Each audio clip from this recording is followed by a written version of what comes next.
एक और गवाही है बदी ममताज, सही नाम इनका ममताज है, लेकिन हम इनको कहते हैं बदी ताजी। बाकी हमारे साथ हैं, आए इनसे बात करते हैं खुदा उनकी ज़िंदगी में क्या गवाही को कायम किया है, आए इनसे बात करते हैं। बदी में आप सब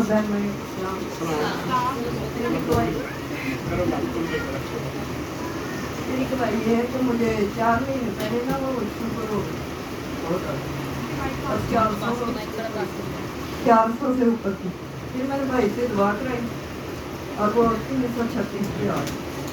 उसके बाद मैंने करवाई और 140 आई। अब मैंने डॉक्टर को लिखा है, वो कह रहा है शुगर क्या है, ठीक हो गई है। ये गवाही है। बाकी तारीख के 4 महीने पहले मुझे शुगर हुई, 400 से ऊपर थी, फिर दुआ करवाई 300 कुछ हुई, दुआ करवाती रही और अब इनकी शुगर जो है बिल्कुल ख़त्म हो चुकी है। हम खुदा की शुगर गुजार हैं।